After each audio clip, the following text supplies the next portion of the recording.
नमस्कार दोस्तों, स्वागत है आपका स्टडी फॉर सिविल सर्विसेज में। वीडियो को पूरा देखिए। कोई भी आपका फीडबैक है, कोई सजेशन है, तुरंत वीडियो में कमेंट करके जरूर बताइए। अच्छा लगे तो वीडियो लाइक जरूर कर लीजिए और ऐसे वीडियो लगातार फ्री में पाने के लिए चैनल को तुरंत सब्सक्राइब कर लीजिए और बेल आइकन को जरूर टैप कर लीजिए ताकि आगे भी सारे वीडियो आपको मिलते रहे। यूट्यूब में फॉलो करते हैं तो प्लीज ये वाला फ्री टेलीग्राम चैनल जरूर ज्वाइन कर लीजिएगा। सारे नोटिफिकेशन, सारे अपडेट यहीं पे आते हैं, ध्यान रखिएगा। स्टडी फॉर सिविल सर्विसेज का कोई भी पेड ग्रुप अगर आपको ज्वाइन करना है तो सिर्फ 85648096960609797523864455 यही नंबर है हमारे, सिर्फ जहां पे कॉल या व्हाट्सएप कर सकते हैं। इंस्टाग्राम पे हमारा पेज जरूर फॉलो कर लीजिएगा, studyforcivil.services है। ट्विटर पे हमको जरूर फॉलो कर लीजिएगा, @studyforcivils है। सारे क्वेश्चन अटेम्प्ट करिए और स्कोर अपना तुरंत कमेंट करके बताइए। नमस्कार दोस्तों, स्वागत है आपका स्टडी फॉर सिविल सर्विसेज में। 68 बीपीएससी पीटी परीक्षा के लिए हम लगातार पेड क्विज़ेस को देख रहे हैं, कंटिन्यू करेंगे उसको।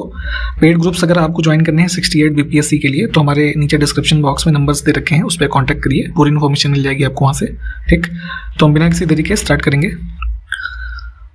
तो प्राचीन भारत में देखिए, गोत्र प्रथा के बारे में निम्नलिखित में से कौन सा कथन सत्य है? ठीक है, एंशिएंट इंडिया की बात हो रही है यहाँ पे।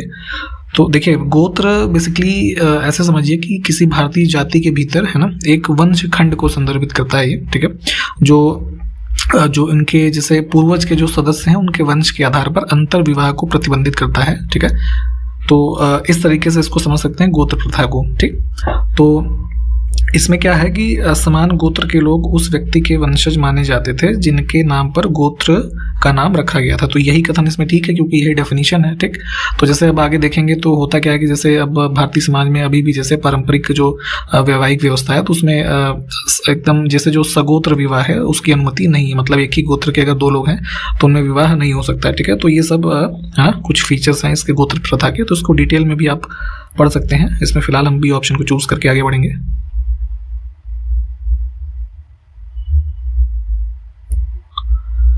धर्म सूत्रों और धर्मशास्त्रों द्वारा निर्धारित नियमों के अनुसार प्राचीन भारत में लोगों की सुरक्षा और न्याय प्रशासन के लिए कौन सा वर्ण जिम्मेदार था? ठीक है, तो अब यहाँ पे देखेंगे एंशिएंट इंडिया में जो वर्ण व्यवस्था के हिसाब से ये मेजर 4 के लिए जब भागों में समाज डिवाइडेड था, तो इसमें से अब जो लोगों की सुरक्षा और न्याय प्रशासन के लिए जो क्षत्रिय वर्ग था ये मतलब उत्तरदायी था। और जैसे ब्राह्मण है तो ये सब पुरोहित वर्ग थे, है ना, ये सब बिजनेस का काम कर रहे हैं, ये सब जैसे और थोड़े नीचे वाले काम कर रहे हैं, तो ऐसा ये सब डिवाइडेड थे। तो बी ऑप्शन को चुनेंगे। एक काफी प्रसिद्ध पुस्तक है कामायनी। ठीक है, तो इस महाकाव्य के लेखक कौन है? ठीक है, तो ये जयशंकर प्रसाद जी की कृति है। 1932 का पूना पैक्ट महात्मा गांधी और इसमें से किसके बीच एक समझौता था? ठीक, तो देखिए हुआ क्या था कि जो डिप्रेस्ड क्लासेस थे उस समय, तो उनको उस समय की ब्रिटिश इंडियन पार्लियामेंट थी उसमें इलेक्टोरल सीट्स पर रिजर्वेशन के मामले में, ठीक है, ये एक पैक्ट हुआ था महात्मा गांधी और ये भीमराव अंबेडकर जी के बीच में। ठीक है, सितंबर 1932 में। ठीक, तो उसी के बारे में है ये। इसमें एक चीज़ ये ध्यान रखिएगा, थोड़ा टेक्निकल कई बार पूछ लेते हैं कि महात्मा गांधी जी चूँकि जो है जेल में थे, यरवदा जेल में, तो उनके बिहाफ पे इस पैक्ट पे किसने साइन किया था? तो भीमराव अंबेडकर थे और इधर मदन मोहन मालवीय जी थे। ठीक, तो एक ये एक्स्ट्रा इन्फॉर्मेशन जो है इसको आप ध्यान रखें। नेक्स्ट है कि तपू जो है किस राज्य का एक लोकप्रिय नृत्य है? ठीक, तो रीजनल जो डांसेस होते हैं ये भी आपसे पूछे जाते हैं। तो ये किया जाता है तपू यहाँ अरुणाचल प्रदेश में। निम्नलिखित में से क्या किसी द्रव की सापेक्ष निर्मलता का माप है? ठीक है, तो कोई भी मान लीजिए जैसे लिक्विड है ना, तो उसकी उसमें क्लैरिटी कितनी है? ठीक है, अगर इसको मापना है तो रिलेटिव क्लैरिटी यानी कि गंदापन होने की उपस्थिति होने के साथ अगर हम उसकी क्लैरिटी मापें तो ये होती है टर्बिडिटी, है ना। ऑप्शन ए जो है ये करेक्ट हो जाएगा। टर्बिडिटी का अर्थ होता है जो गंदगी या मैलापन होता है किसी पर्टिकुलर लिक्विड में सस्पेंडेड जो मैटर्स होते हैं, है ना। तो ए ऑप्शन जो है इसको चुनेंगे। देखिए सेंसस अभी 2011 के ही आंकड़े हमको पढ़ने पड़ रहे हैं, ठीक है, नया हुआ नहीं है क्योंकि। तो इसके अनुसार देश में 5 साल से कम उम्र के बच्चों की अनुमानित राष्ट्रीय मृत्यु दर जो थी उस समय कितनी थी? ठीक, तो ये नेशनल मोर्टेलिटी रेट अंडर 5 जो थी वो उस समय थी 34, ऑप्शन बी। निम्नलिखित में से कौन सा पर्वत धौली गंगा नदी के निकट स्थित है? ठीक है, तो उत्तराखंड के रीजन में आप देखेंगे तो यहाँ पे नंदा देवी जो है ना, इसकी लोकेशन है यहाँ पे। संसद में धन विधेयकों के संदर्भ में निम्नलिखित में से कौन सा कथन गलत है? ठीक, ये गलत है या सही वाला बड़ा ध्यान से देखा करिए, कई बार कंफ्यूजन के चक्कर में आपके क्वेश्चंस गलत हो जाते हैं। ठीक। तो इसमें हम गलत वाला देख लेते हैं। लिखा है कि इसे राज्यसभा के द्वारा अस्वीकार या संशोधित किया जा सकता है, ठीक है। तो अगर कोई भी मनी बिल राज्यसभा में जाएगा तो राज्यसभा सिर्फ रिकमेंडेशन दे सकती है कि उसमें कुछ चेंजेस अगर आपको करने हो, वो भी मैंडेटरी या कह लीजिए बाउंडेशन नहीं है लोकसभा के ऊपर, है ना। तो इसका मतलब कि राज्यसभा के द्वारा उसको अस्वीकार या संशोधित नहीं किया सकता, है ना। तो यही वाला स्टेटमेंट गलत है, क्योंकि यहाँ पे लिखा है कि राज्यसभा के द्वारा इसको अस्वीकार या संशोधित किया जा सकता है, ठीक। बाकी के ऑप्शंस ठीक हैं, इसे लोकसभा में पेश करते हैं, है ना। और ये केवल एक मंत्री के द्वारा पेश किया जाता है, जो निजी सदस्य यानी कि जो मेंबर ऑफ पार्लियामेंट है, कोई जो मंत्री नहीं है, उनके द्वारा नहीं प्रस्तुत किया जा सकता। लोकसभा या राज्यसभा किसी की भी मतलब लोकसभा जो है वो राज्यसभा की सिफारिश, जो मैंने अभी बताया आपको कि अगर वो कोई रिकमेंडेशन देते हैं तो उसको स्वीकार भी कर सकती है और अस्वीकार भी कर सकती है। और ये प्रावधान मनी बिल के कहाँ दिए हुए हैं? आर्टिकल 1110 मतलब 110 में। वोल्गा नदी इसमें से देखिए किस में गिरती है, तो यहाँ पे देखेंगे तो ये आपका जो है यूरोप से होते हुए, मतलब यूरोप में रशिया से जैसे ये होते हुए सेंट्रल रशिया और साउदर्न रशिया से होते हुए कैस्पियन सी में आकर के समाप्त होती है। हाल ही में किस राज्य की सरकार ने औरंगाबाद जो शहर है उसका नाम संभाजीनगर और उस्मानाबाद का नाम बदलकर धाराशिव कर दिया है, ठीक है। तो अभी ये किसी एग्जाम में पूछा भी गया था, औरंगाबाद का नाम जो ये किया गया है, ठीक है, और उस्मानाबाद का नाम बदल करके धाराशिव किया गया है, ठीक। तो दोनों इंपॉर्टेंट है, आगे भी ध्यान रखेंगे। इसको किया है महाराष्ट्र की सरकार ने। हाल ही में दुनिया के सबसे बड़े इनोवेशन सेंटर जिसका नाम है टी हब 2.0, ठीक है, इंपॉर्टेंट है। इसका उद्घाटन किस शहर में किया गया है? तो यहाँ पे जो है इसको हैदराबाद में खोला गया था और इनॉग्रेशन हुआ इसका जून 2022 में, जो स्टेट के वहाँ के चीफ मिनिस्टर हैं तेलंगाना के चंद्रशेखर राव, ठीक है, इन्होंने किया था। हाल ही में किस देश की Busan university of foreign studies में भारत से संबंधित गतिविधियों को बढ़ावा देने के लिए इंडिया सेंटर की स्थापना की गई है, ठीक है। तो काफ़ी ये भी इंपॉर्टेंट है। बुसान यूनिवर्सिटी है साउथ कोरिया में, और यहाँ का जो फॉरेन स्टडीज़ वाला एक ये यूनिवर्सिटी है, तो उसमें इंडिया के संबंधित जो कल्चरल और हेरिटेज और इस तरह की इन्फॉर्मेशन है, इन सब के अध्ययन के लिए एक इंडिया सेंटर की स्थापना इसमें करी गई।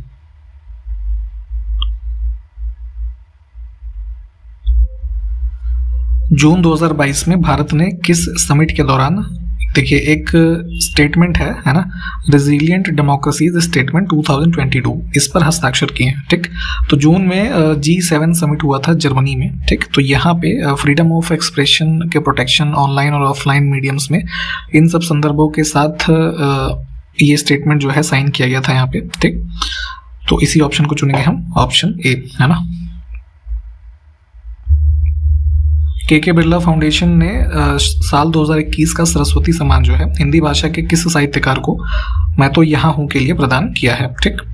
तो यहाँ पे ध्यान रखेंगे इनकी जो कृति है मैं तो यहाँ हूँ, इसके लिए मिला है इनको रामदर्श मिश्र को, ठीक। ये उत्तर प्रदेश के गोरखपुर से संबंधित है, ठीक। और ये भी ध्यान रखिएगा सरस्वती सम्मान जो है कौन देता है? के बिरला फाउंडेशन।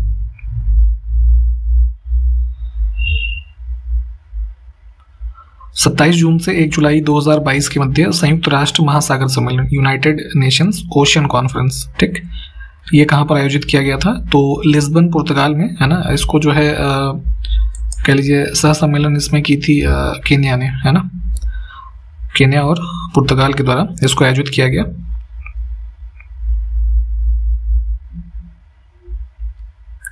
जून 2022 में हमारा जो थिंक टैंक है गवर्नमेंट का, नीति आयोग, ठीक, इसके नए मुख्य कार्यकारी अधिकारी के रूप में किसे नियुक्त किया गया था, ठीक है। तो सीईओ के जगह पे नियुक्त हुए थे ये परमेश्वरन अय्यर, है ना। इन्होंने किनका स्थान लिया? अमिताभ कांत का, ठीक। ये भी ध्यान रखिएगा, ऑप्शन हमारा ए करेक्ट है। एक और अपडेट इसमें है कि जो इसके वो हैं वाइस प्रेसिडेंट है ना नीति आयोग के, तो पहले राजीव कुमार जी थे, तो उनका स्थान भी लिया है, चेंज हुए हैं। उनका नाम है सुमन बेरी। पर्णहरित यानी कि क्लोरोफिल जो होता है पौधों में, ठीक, तो उसमें निम्नलिखित में से कौन सा तत्व पाया जाता है, ठीक। तो यहाँ पे इसमें मैग्नीशियम होता है, इसको ध्यान रखेंगे। ये फोटोसिंथेसिस में ये इसका यूज होता है क्लोरोफिल का। किस वित्त वर्ष में भारत का निर्यात 418 अरब डॉलर का था, ठीक। तो यहाँ पे बात करेंगे अगर टोटल एक्सपोर्ट की हम, तो फाइनेंशियल ईयर 2021-22 का लगभग 418 बिलियन डॉलर का हमने एक्सपोर्ट किया है, ठीक। 29 से 30 जून के मध्य देखिए नाटो समिट 2022 मैड्रिड में आयोजित की गई। तो मैड्रिड किस देश की राजधानी है? तो एक ये जो मिलिट्री ग्रुपिंग है आप जानते हैं, नॉर्थ अटलांटिक ट्रीटी ऑर्गेनाइजेशन, ठीक। तो इनका सेशन हुआ जो एनुअल समिट मैड्रिड में। मैड्रिड कैपिटल है स्पेन की, है ना, यूरोपियन कंट्री जो है। भारत की स्वतंत्रता के 75 वर्ष होने के क्रम में भारतीय सेना और वायुसेना ने, है ना, इन दोनों ने ज्वाइंटली दिल्ली से लेकर के द्रास तक साइकिलिंग अभियान शुरू किया था, ठीक। तो द्रास कहाँ पे स्थित है ये बताना है। तो यहाँ पे देखेंगे जो हमारा यूनियन टेरिटरी ऑफ लद्दाख है, ठीक है, तो यहाँ में द्रास स्थित है, ठीक। आर्मी से संबंधित ये स्थल रहा है पहले भी, तो आपने इसको पढ़ा होगा जरूर। तो ध्यान रखेंगे इसमें भारतीय सेना और वायुसेना ने साइकिलिंग अभियान को शुरू किया था।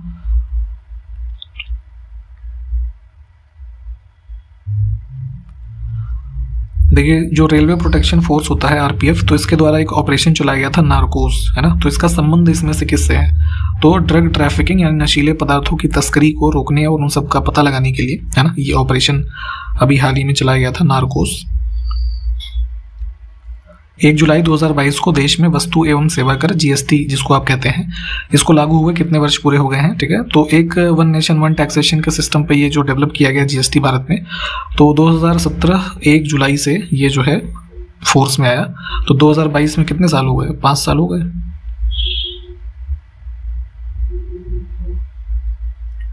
एक जुलाई 2022 को हिंदू नववर्ष जिसको आषाढ़ी बीज कहते हैं किस राज्य में मनाया गया?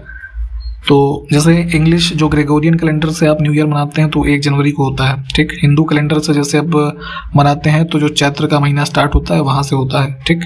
तो उसी क्रम में आषाढ़ी बीज जो है उसको 1 जुलाई 2022 को न्यू ईयर के रूप में मनाया गया, जो कि यहाँ गुजरात का जो हमारा स्टेट है ना, तो इसमें जो कच्छ का रीजन है, तो यहाँ का जो समूह है, जनजातीय समूह, इनके द्वारा इसका सेलिब्रेशन जो है किया गया। Institute of chartered accountants of India, इसकी स्थापना के उपलक्ष्य में हर साल किस दिन सीए दिवस यानी कि जो चार्टर्ड अकाउंटेंट्स होते हैं भारत में, ठीक है, तो इनके जो है चार्टर्ड अकाउंटेंट्स डे जो है मनाया जाता है किस दिवस? तो हमारा जो ये institute of chartered accountants of India है ये 1949 में स्टैब्लिश हुआ था 1 जुलाई को, ठीक। तो इसी दिन जो है ये मनाते हैं हम सीए डे।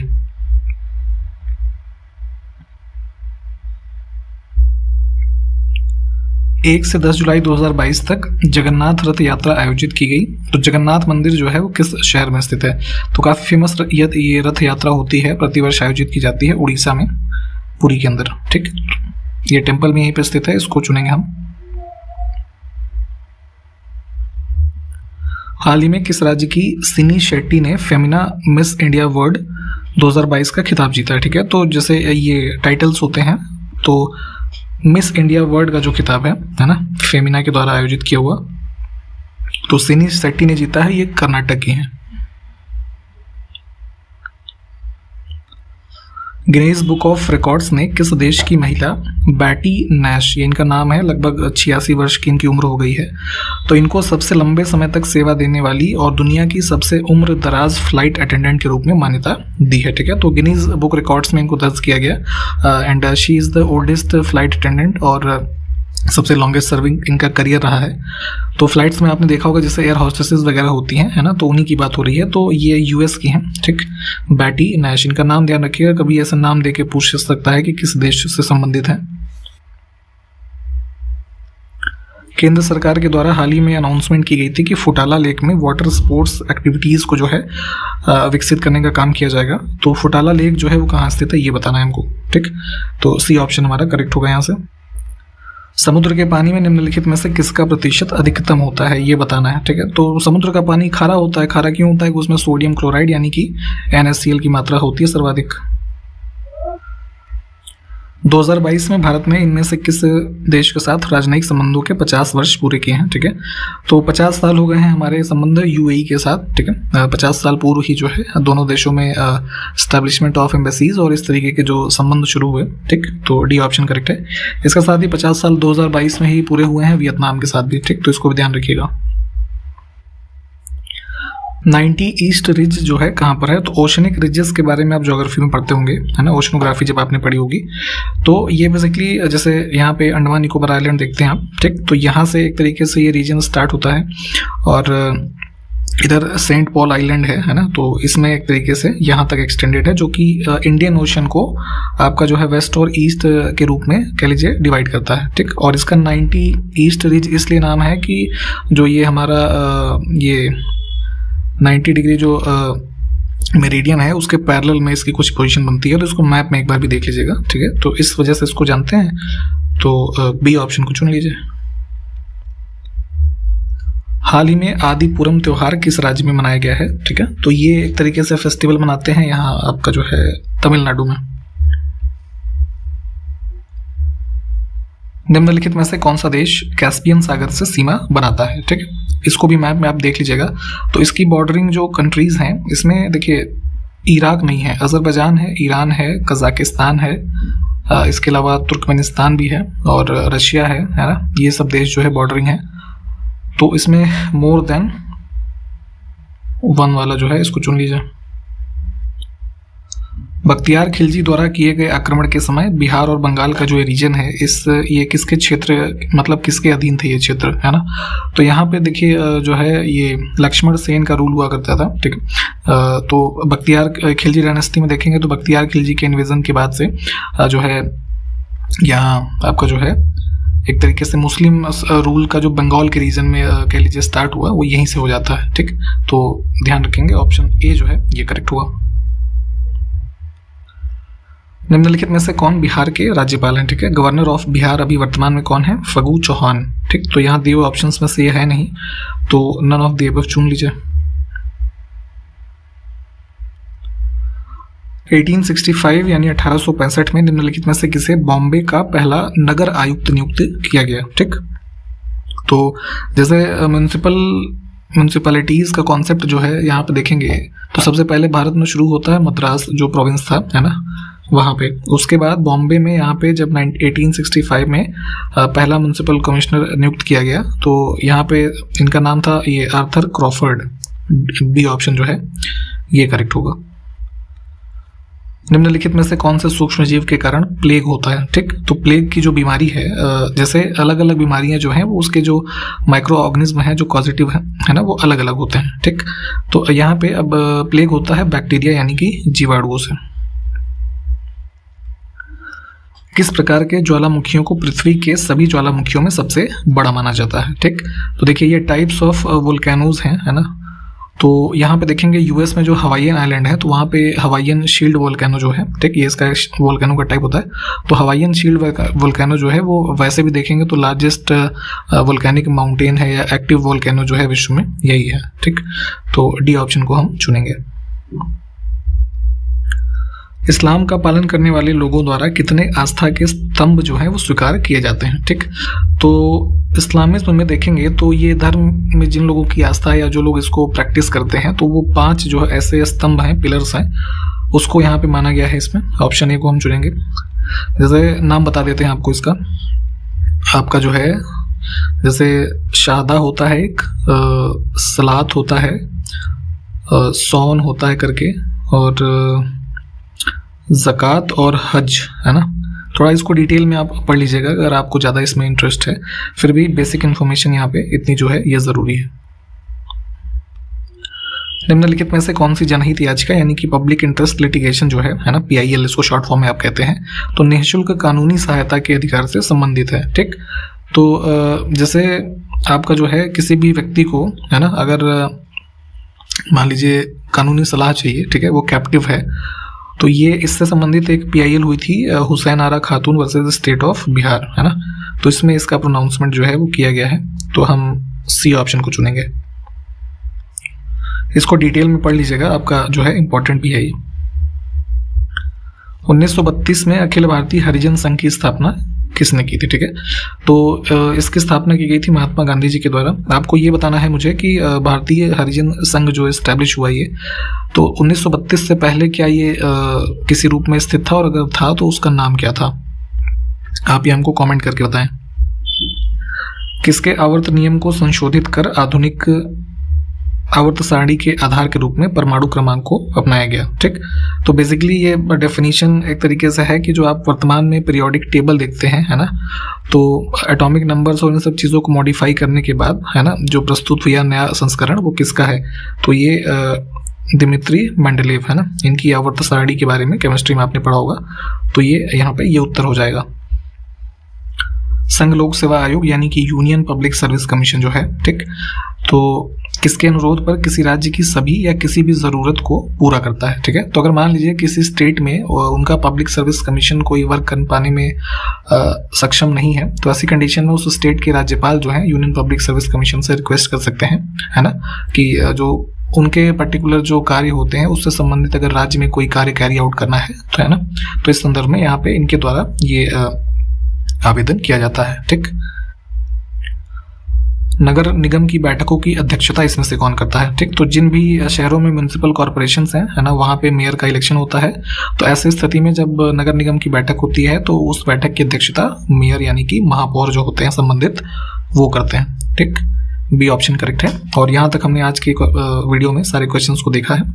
जो क्वेश्चंस आपसे पूछे गए होंगे प्लीज़ उसको बताने की कोशिश किया करिए। ठीक, तो इन्हीं सब बातों के साथ समाप्त करेंगे, आपसे अगले वीडियो में मिलते हैं, तब तक के लिए नमस्कार, जय हिंद।